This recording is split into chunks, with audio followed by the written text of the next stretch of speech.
Hola, ¿cómo estás, mis amigos? Welcome to another Guts and Black Powder video. Now, I don't like how a lot of y'all was on me crazy for the Guts Powder lore reaction. A lot of y'all was like, "Yo, Cozy, bro, you said you was gonna upload it. The next video was supposed to be the lore video, bro. Chill. I got y'all, bro. Chill. Now, obviously, I'm not really gonna edit because it's just a reaction. So we don't really need to do all that, bro. We're just vibing. Now the reason I didn't upload the lore video was because I didn't have time because I was too busy recording this banger right here. Listen to this. Listen to this. Bring me back. Why don't you text on my phone, touch on my body, oh, let me know that you wanted my body, oh, let me know that you needed me back, oh, baby, please don't play. Yeah, I do music on the side, bro. Yes, I know. That's super random for some of y'all who don't know me at all. But yeah, I'm gonna go and like the video. We got 30 minutes almost. Make sure you subscribe. Make sure you like, comment what I should do next. Let's get into the lore of Guns and Black Powder. Yeah.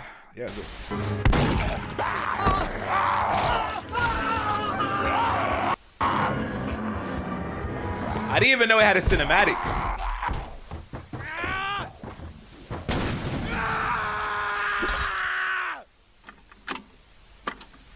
That was fire. Guts and Black Powder is a game that takes place in Europe during the Napoleonic Wars, with a small change of events being that the dead rise up. And today, it takes place during his campaign. Holy, I didn't even know that for real. I didn't even know there was like a deeper lore to it. Like I knew, but actually hearing that, yeah, okay. Why do these look like a bunch of dildos?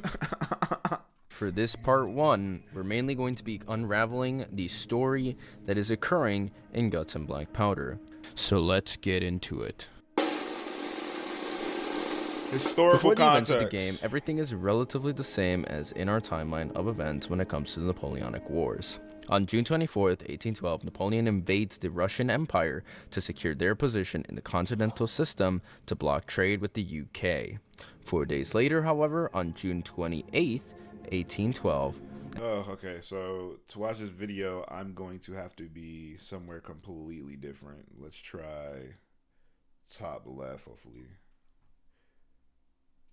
Their position in the continental system to block trade with the UK. Okay. 4 days later, however, on June 28th, 1812, as he's advancing just barely onto Russia with a force of 600,000 troops, something strange starts to happen. 600,000? One day, those who have died suddenly begin to rise. The public, for the most part, is unaware of the Blight, or otherwise known as the virus, but they'd soon come to fear the Blight that would consume them. So that's why when we're playing the game, you have the guy who won't let us in because we're like French or something. I feel like at that point, y'all got to call off the war. You have to call off the war, right? But some people don't know about the Blight, which would mean certain campaigns and missions would continue on. And then by the time that they do find out, they're already like 50,000 kills deep into their campaign. So it's like they got to finish it. Yikes.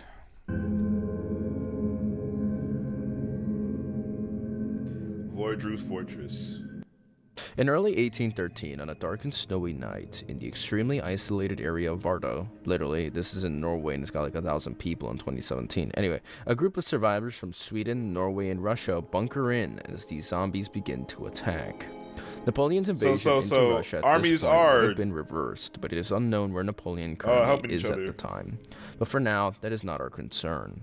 These soldiers in Norway are armed with several sabers, guns, and engineering equipment, and are able to successfully fire a rocket to signal a nearby vessel, and through the snowstorm are able to turn on the lighthouse, alerting the HMS Undead, the vessel mentioned, who come to their aid and rescue them. I'm going to note it now so I don't forget, but it is important to note that the HMS Undaunted has some significance within our own history, as it's the ship that actually took Napoleon into his first exile on the I'm not gonna lie, I like that. The game actually is paying homage. Item on the island of Elba in 1814. So that's pretty neat. Anyway, after they are rescued, they seemingly get transported away to an unknown fate. But something's for sure. These people have seen something that very few have lived to tell the tale of, and that is more so going to occur with the rest of the survivors in this tale, especially regarding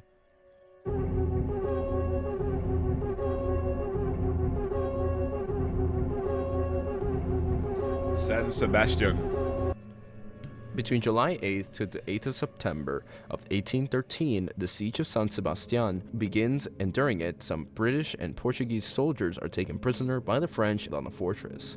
However, the enemies are neither Portuguese nor the British, as throughout the night, the French begin to realize that the empire of the undead has risen, and out of desperation, the French garrison on the fortress decides to allow the prisoners to be armed and recruited in a temporary truce against their real threat being the zombies. I wonder if somebody gets They make their way betrayed. through the crumbling fortress and reach a hole in the wall. Later, there's a sound of a rocket going off, and a man named Barry appears, who is a soldier of the 5th Regiment of Foot, who arrives as he's the last of his regiment. He's helpful as he pulls up the wooden platform to the survivors near the hole, so that way they can be lowered and be saved.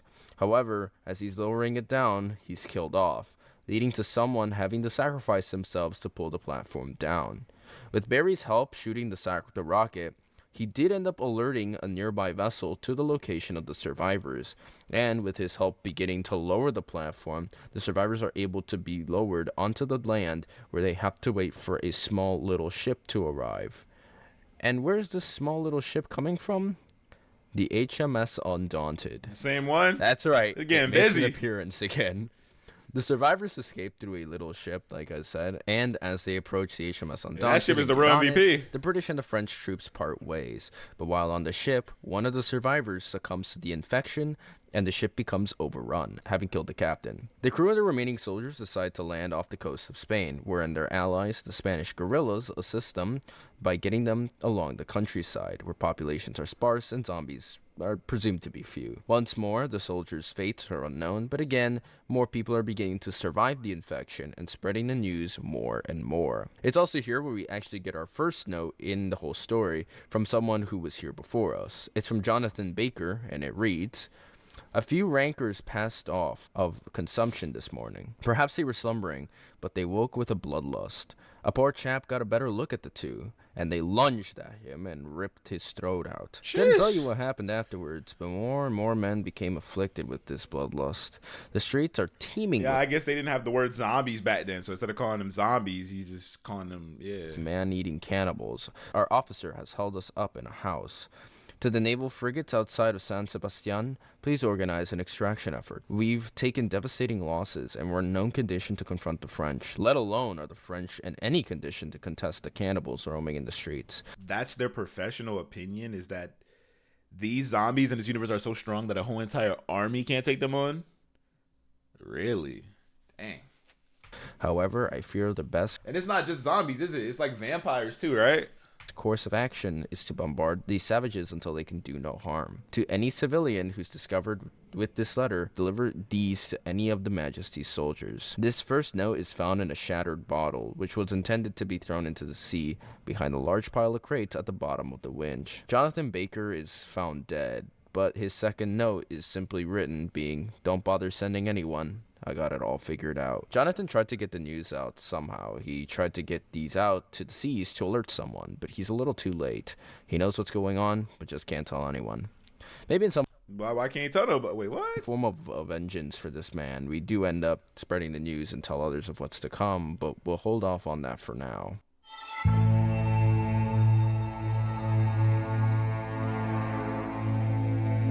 Leipzig, Germany is our next map, and between October 16th to 19th of 1813, the coalition forces consisting of Sweden, Britain, Russia, Prussia, and Austria, as well as Portugal, are battling the French forces. Yo, this many people were contesting the French? Yo, I need to brush up on my war history. In Leipzig until they encounter the infection. Realizing their forces are not going to be able to game end the other and the zombies, they make a truce and decide to battle the zombies to escape the burning city in a retreat. Because of the actions by the men who fought in this battle against the zombie empire, the major powers signed a ceasefire. But news takes a while to be communicated, especially the news of the heroism of these men. Much more in the zombie apocalypse. So, as messed up as it is, it does reveal that up to this point, history has been going exactly as in our timeline since 1 year after the infection began. Okay. As just now, the leaders of Europe are beginning to realize the actual threat that the zombies pose. Also, Yeah, they probably thought it was just some plague. They probably thought it was just like rabies going around. A bit of a side tangent. Some French guy named Jacob just blows himself up. Wait, what, bro? I'm waiting laughing because he laughing. Why you start laughing? As the survivors in this game, Jacob just blows himself up. As the survivors in this game, which I just found to be really funny. His death is pointless, but I think it's funny. And also that point about there still being a war going on, despite the whole zombie infection. Yeah, that leads up to...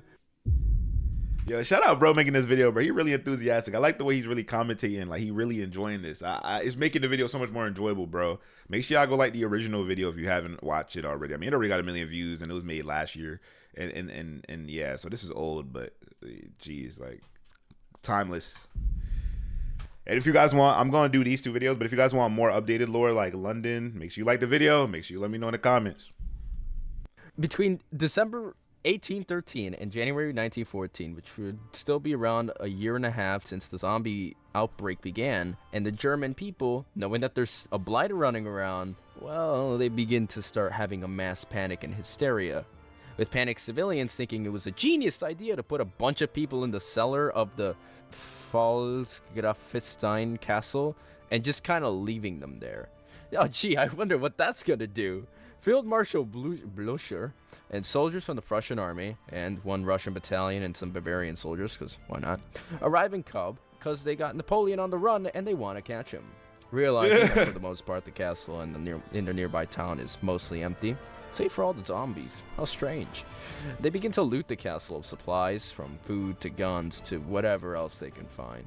But here Blücher finds the key to the cellar, but not before the whole thing just busts open and wipes most of his army out. The players are then introduced here, and they are known as the German rear guard, with other soldiers being present, such as Austrians and Bavarians. They also decide to just loot the town and attempt to fight the zombie horde, the hordes of zombies that are coming at them, reaching the castle and encountering a now infected. I mean, they got guns and weapons. Why wouldn't they be? Instructs them to kill the This is basically like a mock war, but your opponents don't got weapons. But like, imagine though, like, you got zombies running at you with barrels. You have vampires, and you have like statues using weapons.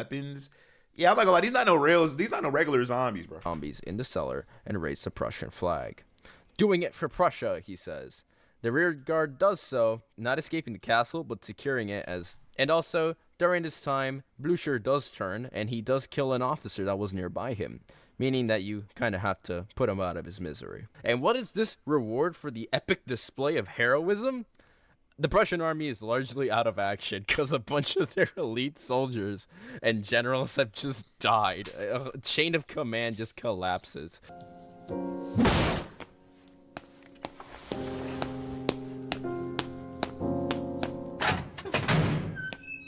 And oh man, the Prussians really get done dirty here. But hey, at least they got a cool castle, right? We also don't know what happens to the rear guard, considering that the castle being within or nearby the empire of the undead at this point makes it very difficult to defend. So good job, Prussia. Really performing miracles out here.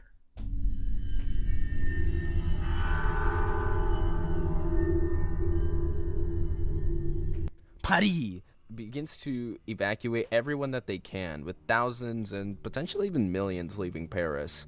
The city falls to ruins as it later lands on the hands of the undead. A small regiment that was originally ordered by a higher commander that tells our French officer Jean-Louis Le Petit Olivier Dubois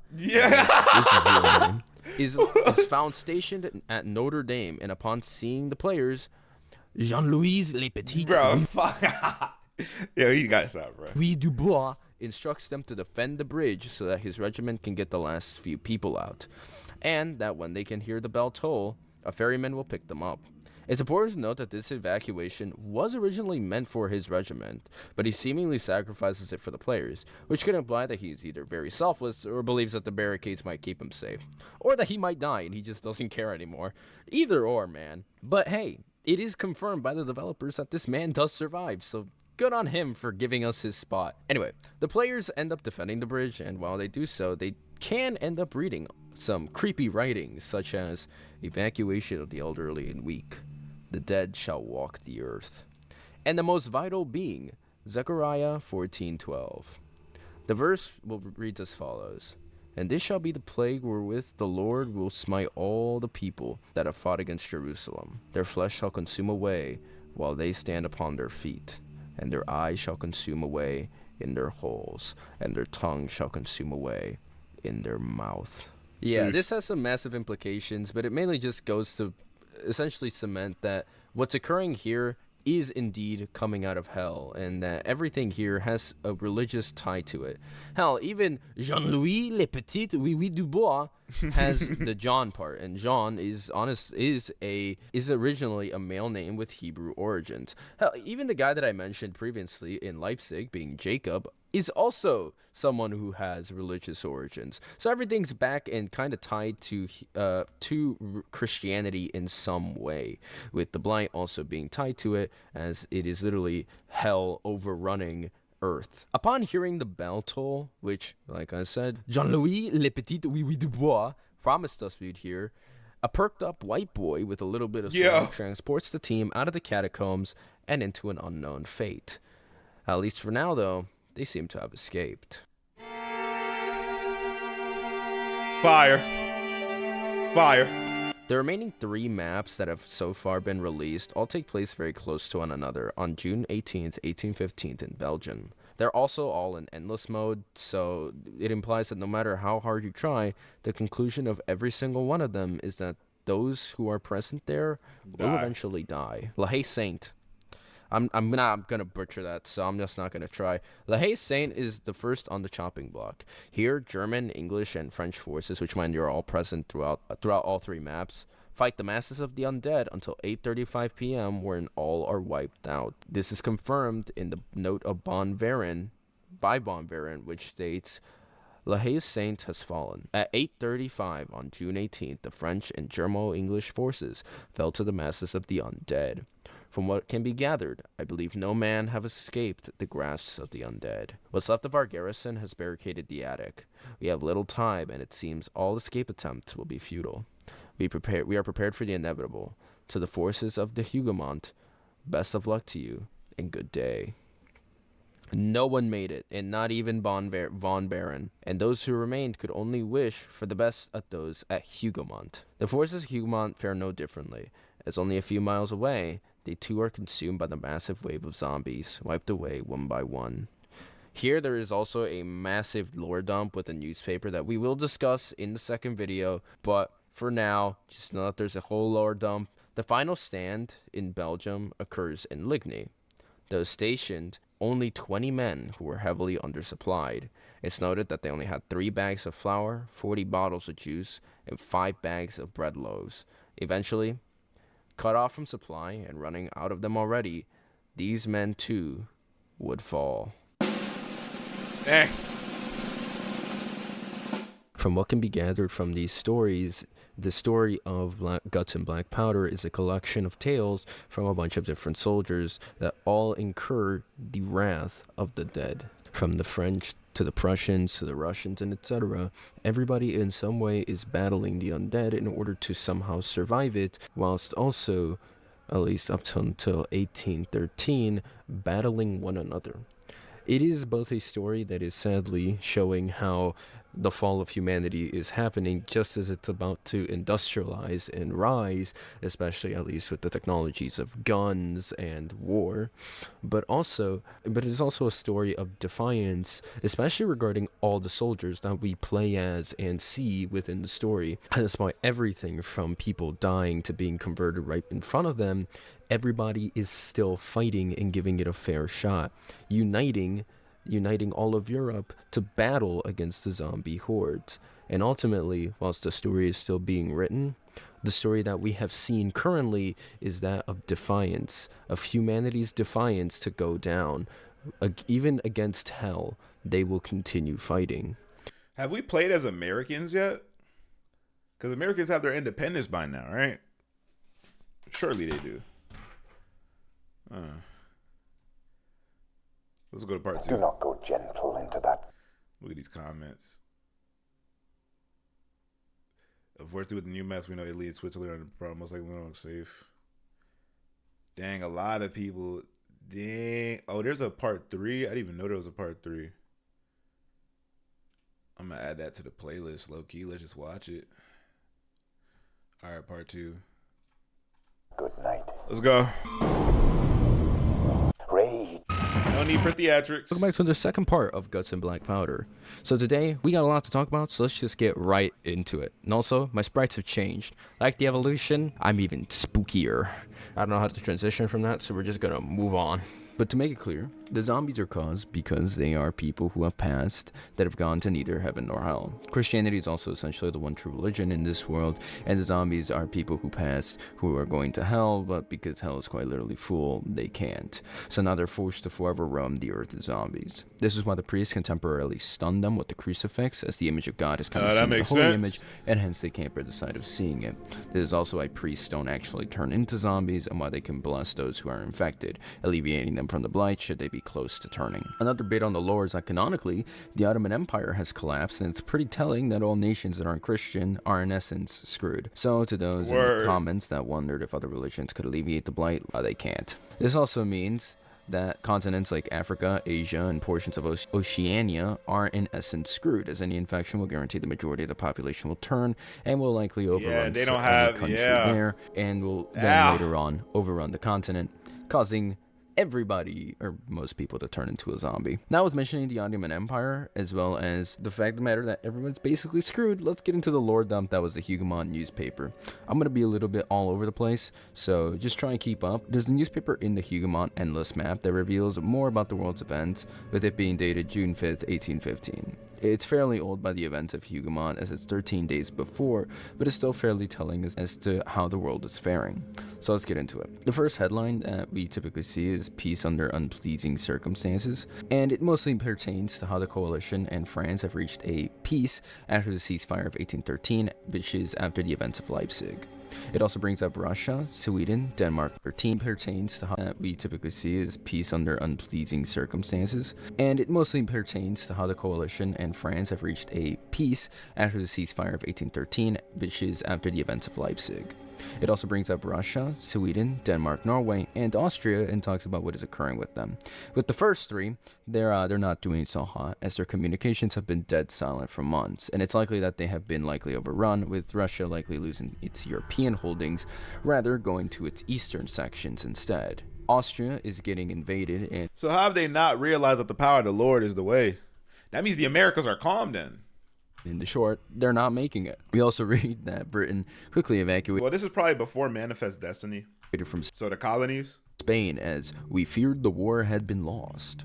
This is likely a mention to the Peninsula War, and the war was likely lost as a zombie infection may have overrun Spain, or most of Spain at least, with the infection likely being in the north of Spain, which I'll talk about later. Lastly, more regulations are being placed on trade between England and mainland Europe, as luckily, England seems to be a safe haven with no cases of blight yet. However, that seems to be Oh, London. Wow. Yeah, jeez. changing, as another headline reads, Ship quarantine over Dover. A ship was quarantined in Dover that had blight. There's only a mention that it says on page 2, but we can't really read page 2. This does bring up, however, that it's likely that England would no longer be a safe haven for much longer. The ship in question could be a reference to the HMS Undaunted, considering Yeah, because it kept, at the events of San Sebastian. There is another article written by Robert Smith that mentions what happens after the escape of San Sebastian, wherein they get on the HMS Undaunted. However, one of their men became infected and ripped into the captain. It later states the road back to shore, implying the small boat they took to the HMS Undaunted, which is also the small boat that likely took us out of San Sebastian in objective mode, was the same one that they just took back to Spain, wherein they found some Spanish guerrillas who helped them get out of Spain. This does imply that the HMS Undaunted was likely overrun and potentially was sheared back to the United Kingdom, perhaps for repairs, or perhaps to get people with blight to just be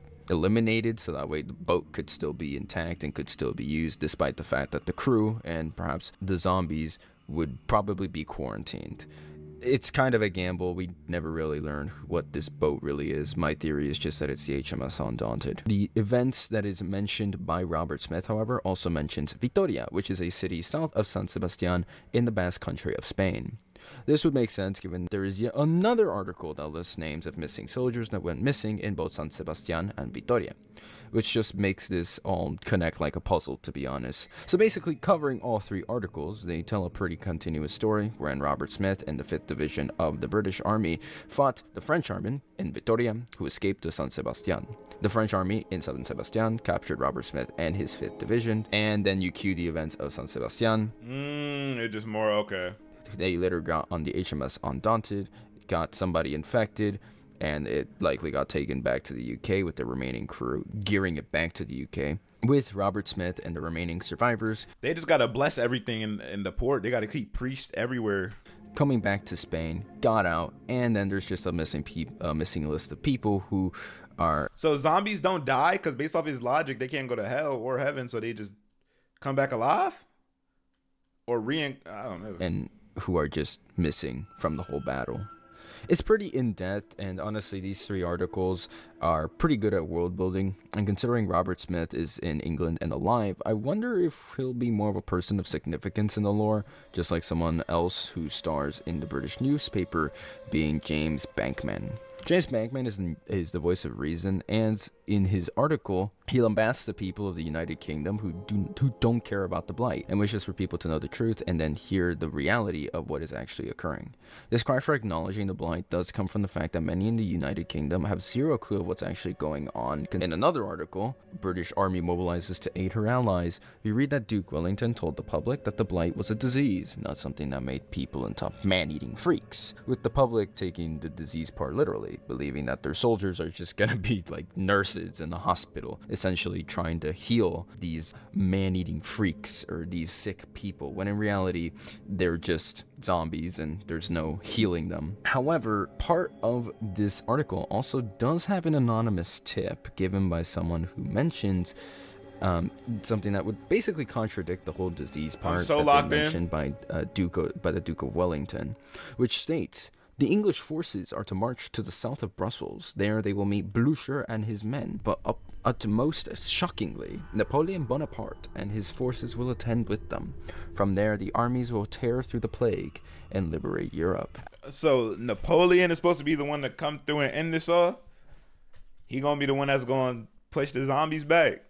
As we know by the events of the game, the 3 endless maps are the result of this liberation, with so much wrong in this little line, in this anonymous tip. Blücher is dead by this point. He dies in the events of Kaub, which occurs before the endless maps, meaning that this tip is already outdated. The Prussian army, as well, is not actually present in one of the endless maps, despite the fact that they are in 2 of the others, the fact that they are missing in 1, as well as, like I mentioned in the last video, the whole chain of command kind of falls apart, really does go to show that the men that were from the Prussian army could have likely been more just stragglers that came along rather than actual soldiers that were sent by Prussia. But that's just a theory of mine, mainly because, that makes sense. That checks out. You know, for the most part, the ones that would have been higher attendance would have been the British and the French. The Prussians likely would have been a smaller force. It also mentions Napoleon, which we've never seen Napoleon. In the VIP servers, you can actually become an emperor and you can become Napoleon, but never in the actual base game can you actually be an emperor. So as to how credible the whole Napoleon Bonaparte and his forces will attend Blücher and his men in the south of Brussels is completely questionable. If Napoleon does come, it's likely that he would have been there and might not have made it, or maybe, much like in our timeline with, I believe, Waterloo, he fled the battle to live another day. As in our timeline, because Waterloo is an actual map in this timeline, we could assume that perhaps Napoleon and his army were fighting, and very similar to in our timeline, wherein they lost Waterloo, Napoleon was very close to actually being captured, but still fled, and he fled to France. It's likely that those events would have been replicated, perhaps, in the Waterloo. But that's just a theory. What is a guarantee, So Napoleon would be in is that the France? British public are still completely unaware of what the plague actually is, and this is breeding restlessness and ignorance by them, leading to an apathetic attitude towards the event of mainland Europe, as mainland Europe slowly succumbs to the blight. However, because the United Kingdom is putting stricter and stricter regulations on the trade with mainland Europe, it is leaving them with a little bite in their wallet, you know, just a little bit of economic damage, which would also increase the restlessness. Yet, they still have an ally on the other side of the world, the US. I was about to say, let's go. On the other side of the continent, the US is coming to the aid of Britain, as despite the ignorance and restlessness of the British public, the US begins to trade with the UK, fish and lumber, as we hear that the United Kingdom is losing money and supplies due to aiding her allies in mainland Europe. This is only months after the War of 1812, which, considering it's mentioned that the blood still runs red from what occurred a few months ago. It's like, oh, the war ended in 1815, which is the exact same as in our timeline, with both countries having been economically devastated from that war. The United Kingdom and the United States now, they seek trade in a more peaceful relationship because of that need for trade, as in this timeline, because the US no longer really has a bunch of trading partners. The United Kingdom is basically the only person they can trade with. This is another article in the newspaper, but I kept it brief because I also wanted to mention the map everyone kept asking me in the comment section to cover, being the Sleepy Hollows map. It's not canon, but it does take place in the United States, giving us insight that the blight can occur anywhere, as I mentioned well before the beginning of this video, not just in Europe. It also does show that the main force potentially battling the blight in the United States might be the Marines, which, man, they're gonna have a hell of a time. But the article's now being out of the way, and yeah, that's mainly all the articles. And some theories surrounding the event, I do want to mention what is actually going to occur outside of just Europe and the United States. I do want to first mention to Russia, because Russia is a very interesting case. Russia is essentially screwed, even though I did say that they're going to go to their eastern territories, which are more remote and colder. Yet China, in this time, is not really Christian. And as I mentioned, because they're not really Christian, any nation that is essentially not a Christian nation is guaranteed to basically have all their population, that isn't Christian of course, to basically become zombies. Essentially means that China is guaranteed to fall should the blight reach a densely populated city like Beijing. The bigger guarantee is just that China is going to collapse due to the zombie apocalypse, and the rest of Russia will probably as well, as it will eventually bleed into the eastern sector of Russia. Another mention is that Spain is likely slowly collapsing, with the north, like I stated, being overrun by zombies, leaving only the southern regions and likely the regions bordering Portugal being the only safe places in Spain. In the entirety of mainland Europe, the only safe places now could honestly be Switzerland, which is called the Helvetic Republic in this time, and the Italian nations, as they have defensive mountains in the north with the Alps protecting Italy and the Alps protecting all of Switzerland, and the Mediterranean Ocean surrounding Italy. For Switzerland, it just makes it, the Alps basically make it an impenetrable fortress, so I'd honestly consider it safe for now, so long as they are able to keep their population afloat, and so long as they're able to basically end any sick individuals. For Asia, Japan is probably the only safe place, with everyone who isn't in an island basically screwed. Australia and any oceanic nation is likely safe. Africa is screwed, and South America, no one asks, so it's probably fine, considering that South America in this time would have likely been heavily Catholic. So because Catholicism would fall under this, I'd say it's safe. Probably. No one is safe from the blight, just so you know. But with that, I'm going to basically end it off here. Those were just mainly my theories and just what I think was... W theories. Move on to the next one. The loathing howls. Yo, there's a part 4. Yo, how many videos are there? Hold on, I just want to see real quick. Part 4. Roscoff explained. St. Petersburg explained. Alright, we're going to do part 3 and part 4. Maybe. We'll see how part 3 hits. But if you guys are liking it, make sure you like the video. If you guys want more, we could do a second part. I might just do this part right here, though. We already, man, it's already a long video. It wasn't supposed to be this long. Every road. Baby. Woo! Hello everyone, welcome back to another Guts and Black Powder video. Part 3, baby. Woo! Anyway, as you might know, there was an update for the game adding 2 new maps, but whilst these maps have added some lore, a lot of changes were done to the official lore page that has changed the timeline and retconned some stuff. So let's just get right into it. Retcons! Before we do. Sheesh. Want a break from the Blight? Well, now you can by subscribing to Top of King's YouTube channel. Not only can you watch YouTube videos to keep yourself entertained in the zombified Europe, but you'll also be able to tell your fellow soldiers what the hell is going on. So what you waiting for? Subscribe today. Emptiness and dissolution have wormed their way into the world.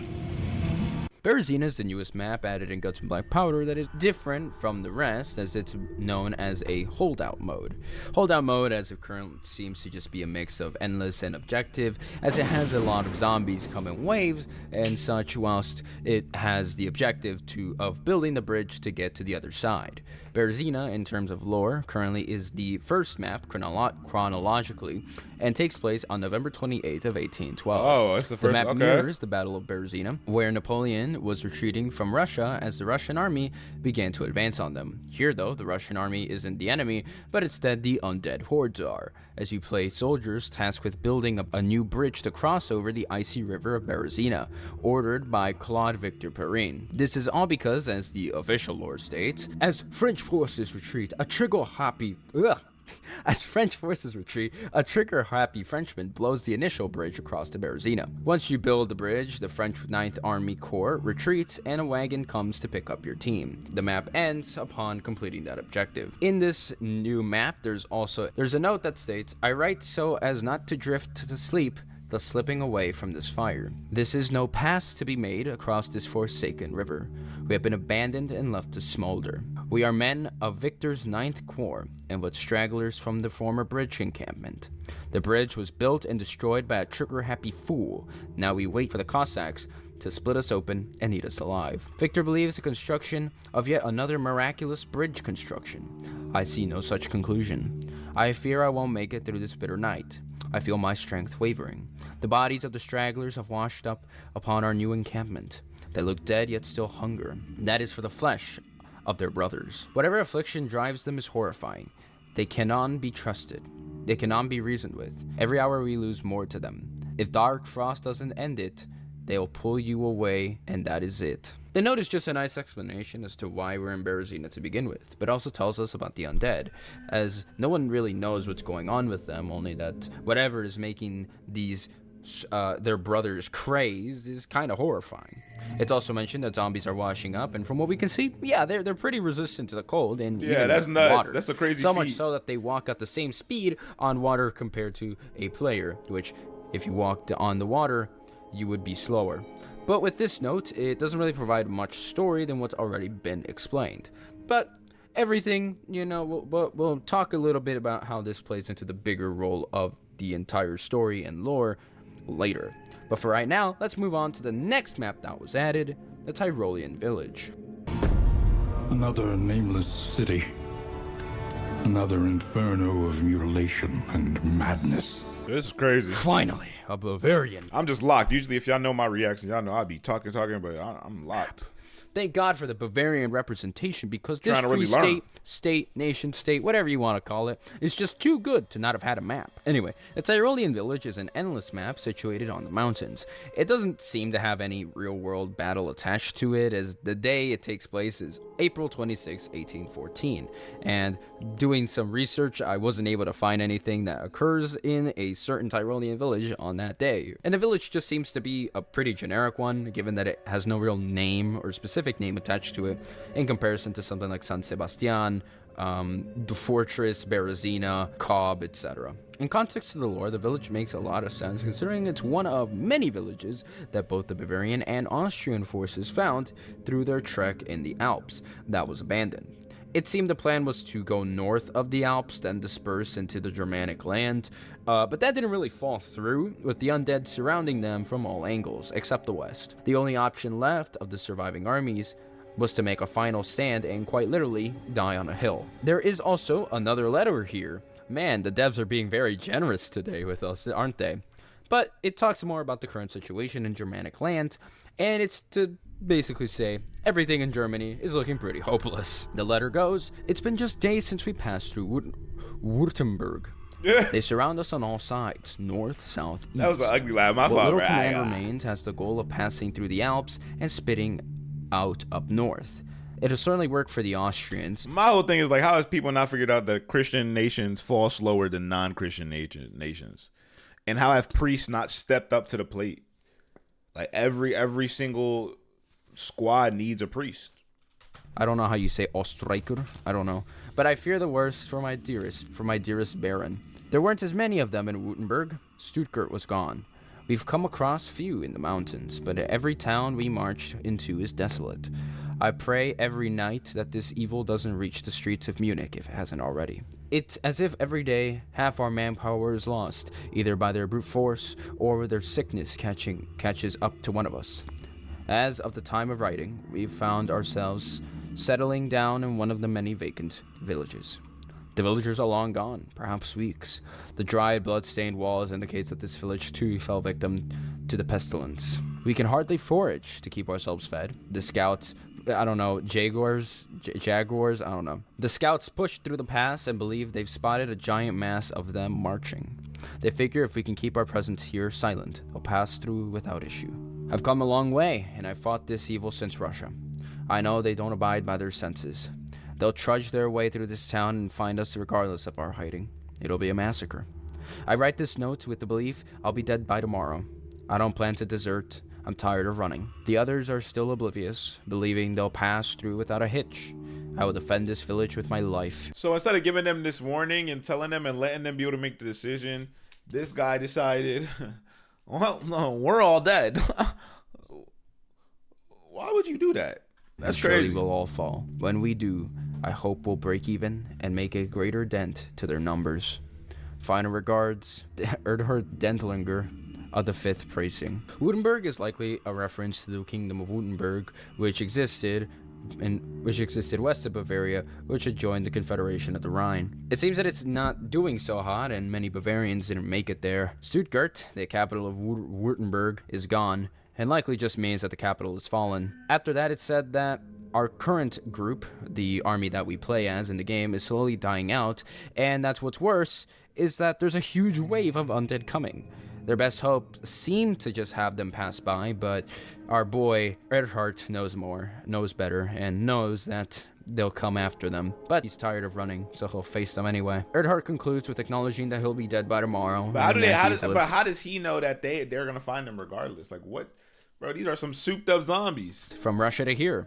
But he's hopeful that when the squad inevitably falls, they can make a dent in the undead menace. With the maps out of the way, let's talk about the current state of Europe and what these two maps have actually brought properly into the timeline, as well as some retcons that I'll be mentioning here because they're actually really important to the lore. Our great cities burned. Starting off with the first retcon, the Blight's first appearance changed from June 28th of 1812, which was the very first mention that I made in the first video. Instead, it's now mentioned that the Blight appeared at some point during the Russo-Ottoman War, but had no reanimation properties until Napoleon's burning of Moscow, when it gained the properties of reanimation. So the Blight's reanimation date comes after September 14th, 1812, as that's when Napoleon first enters the city. It can be at any point after. Bro, is Napoleon the harbinger of hell? What? Words up till from September 14th all the way to December, where we already know that the infection has begun. So before this and reanimation properties, it just seems that the Blight seemed to have a high mortality rate, but just was a normal virus or disease. It's also implied that the zombification thing seems to be more supernatural rather than the disease just developing it. Afterward, the first map in chronological order, post, zombie infection and everything, is now Berezina instead of Vardohus. The next thing is that the Tyrolean village is 6th on the list chronologically. Another retcon that they added was actually that the Catacombs, which was, I believe, the original 6th map chronologically and took place in 1814, now is actually the last map, taking place after all endless modes in June 1815 instead of 1814 where it was originally. I think this has some heavy implications in the story, as the armies of the French and the coalition not only were pushed back into France, as it took a year to actually mainly have Belgium be overrun, or most Belgian towns to be overrun by the zombie horde, but now they've been pushed back so far to the point where the undead is threatening Paris, with an evacuation being done. So it also isn't really looking very hot for the north of France, since the campaign to dispel the zombies from Belgium and most of Central Europe, as it was seen in the magazine, that, oh, they were gonna push all the way, they were gonna liberate all of Central Europe and everything. And they got It cooked. seems that, they might not be able to anymore. And if anything, the campaign ended in kind of a big failure now, with all the forces retreating into mainland France. But yeah, that's basically it currently for retcons and story.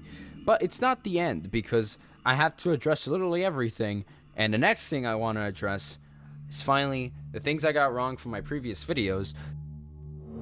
When all is lost, Mistaken we corrections. cling to what we can Oh, remember. brother. So I was originally going to explain literally everything I got wrong, and then explain some corrections and all that stuff, and then the video turned out to be like 17 minutes long. So in order to cut that down, because it really doesn't need to be 17 minutes long, there's just a list of some of the things I got wrong that I... Ottomans haven't collapsed. Ceasefire began immediately. The Philippines not being mentioned. They're fine. They can dispel zombification due to heavy Christian influence. Explanation as to why zombies aren't in the U.S. is because they have a point of origin, which is likely in Russia, and spread from there, not just randomly springing up anywhere. There's an unchristian dead person, right? There's no such thing as a safe haven, but there does exist some safety on island nations or even in the New World currently. Japanese flag would be another one. It's a clan flag. No nation has collapsed, but some might be in exile or governments have fled. So no nations collapse, okay? Hell is full. Facts. Not asking to subscribe on all these videos. There was a note in Lehe Saint that I didn't mention. You can die from the Blight disease part without becoming a zombie. believed were important of things like you can check out the misconception board on the Guts of BlackPowder official wiki. Link will be in the description, of course. But in terms of the game, and I think some like changes were Yeah, let's do part 4.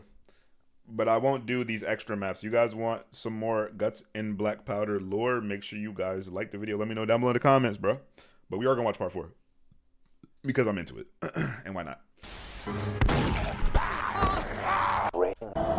Eternity of on what we missed, and more has been added to Guts and BlackPowder. So let's catch up on what we missed and let's talk about it. Before we do, I just wanted to say thank you all for watching. It's good to be back. So if you want more content like this where we talk about stories explained and you just like Roblox 4 games, do consider liking and subscribing. Thank you. Alright guys, there's a lot to talk about, so let's just get right into it. a mecca of madness and morbidity. Your work begins. Starting off with the first objective map and also the new content that was remade, Vardohus Fortress now has a lot more in terms of content. Part of it was in terms of lore. In terms of lore, we're giving more context as to why the HMS Undaunted is near Vardohus to begin with, as it was transporting a tugboat full of infected, till it crashed on the island of Vardohus, where it remained due to the blizzard the ship found itself in. On December 22nd of 1812, they sent a small expeditionary force of 15 marines and sailors to investigate the island. But given the British's less than stellar track record of surviving, as we'll see later, only 4 survived. The Royal Marines and sailors discovered zombies within the village of Vardo, causing more losses to the crew. So, with another blizzard approaching, and the fact that the crew of the HMS Undaunted believes that their expedition party is still alive, they remain docked on a nearby port, waiting.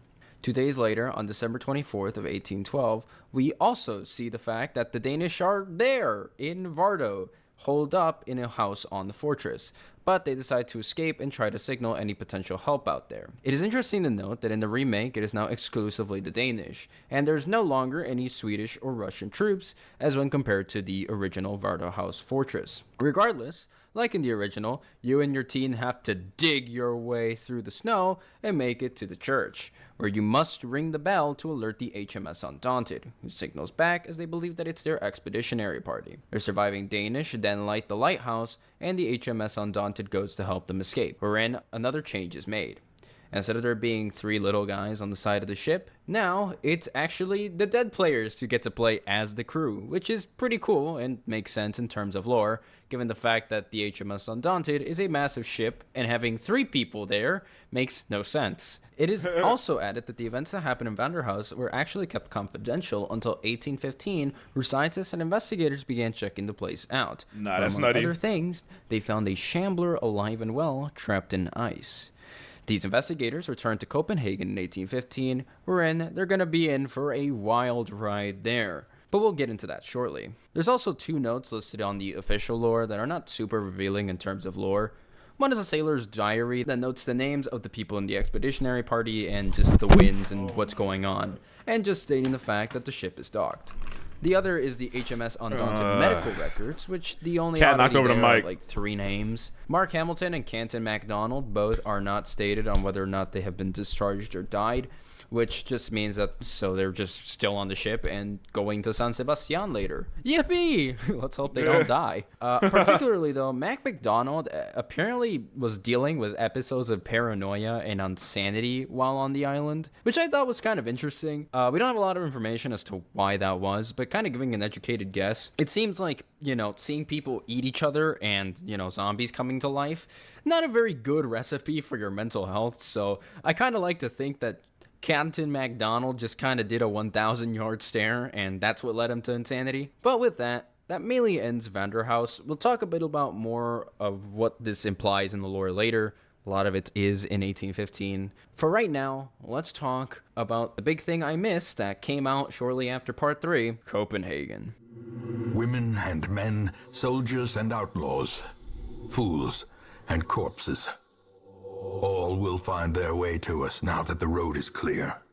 Ending off with the 11th map, and currently the last one on the timeline, Copenhagen takes place on July 7th of 1815. It's been around 3 years since the Blight first appeared and when we fought it back in Vardohus, and the Danish are back to combating it again. Except not in the Norwegian parts of their kingdom, but in the Danish capital.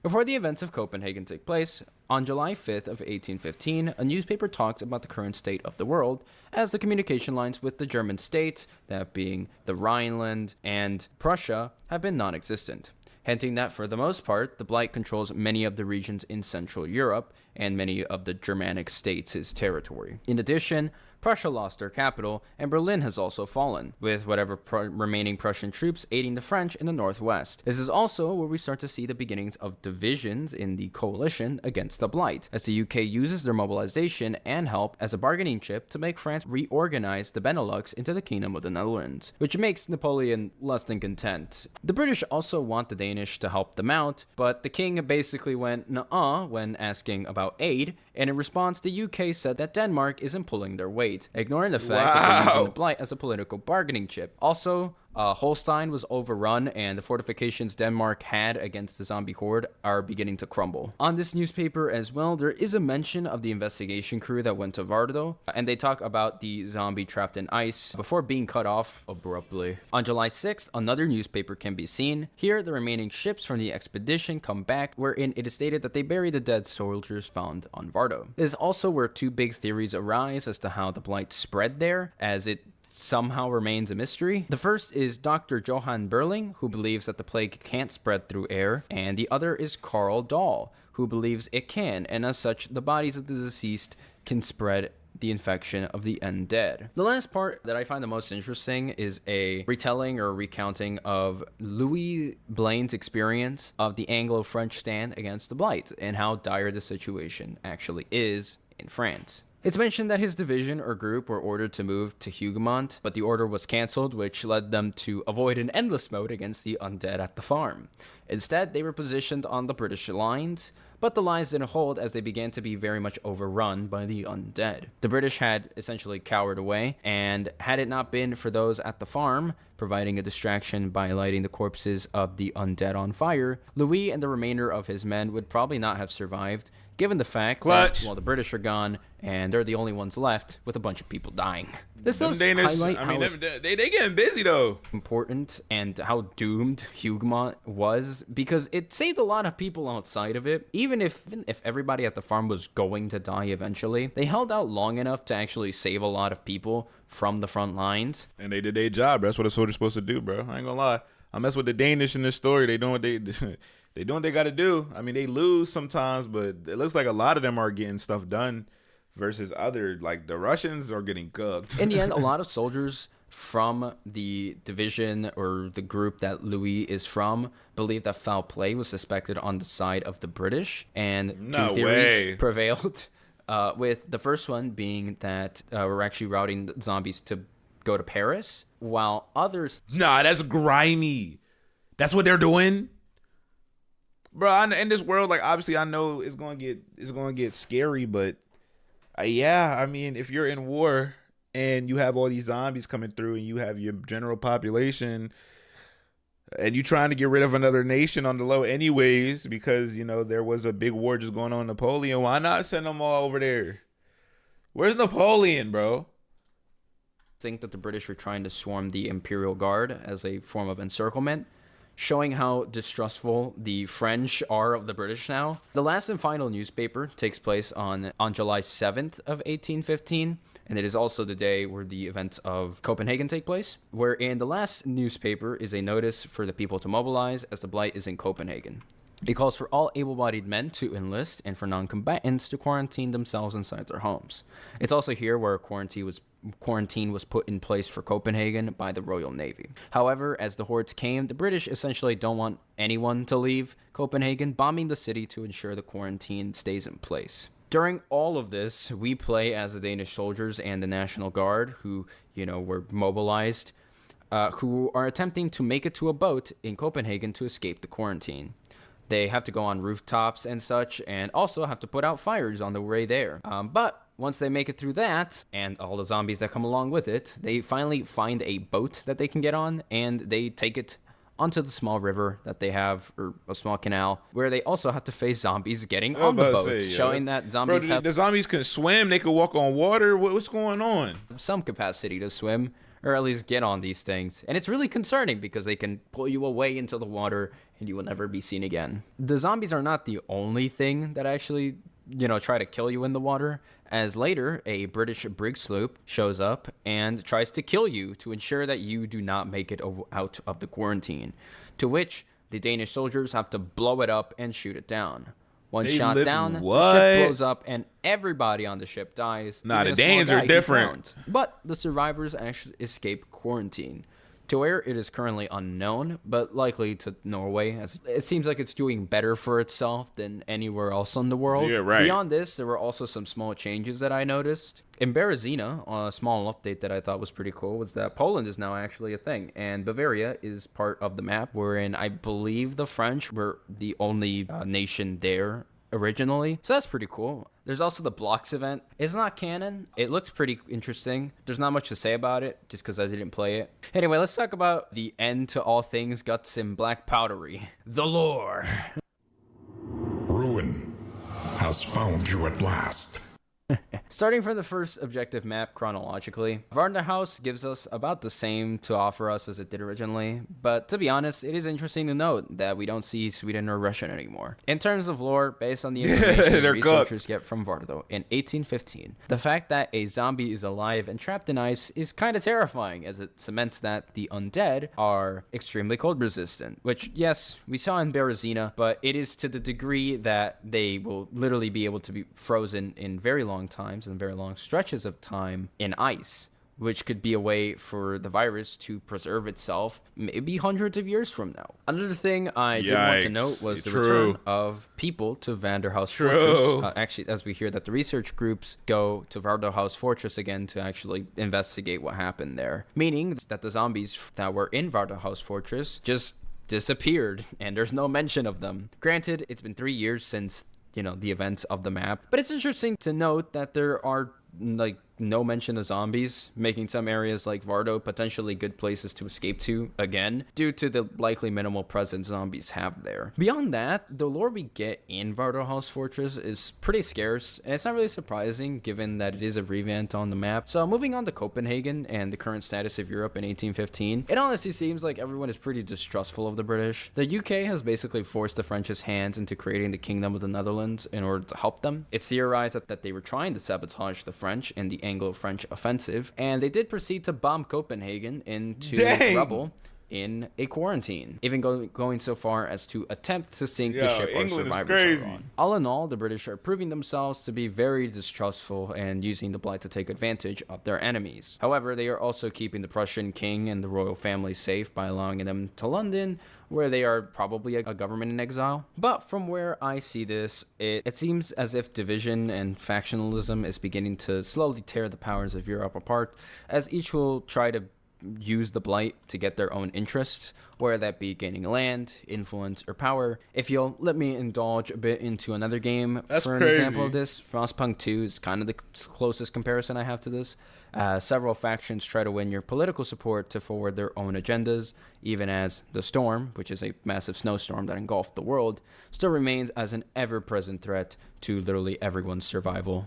We see how people begin to break away and disunite once the threat that once united them begins to slip away. And very similarly, we see this in the politics of Guts and BlackPowder. And whilst it's only one example so far, Okay, all right. I'm probably going to end up cutting out the last little bit of this video, but if you watch this video before I do that, then you'll see like this ending. Thank you guys so much for watching. Make sure you like, subscribe, comment, and let me know if you guys want more lore videos, and I will get to it. Yeah.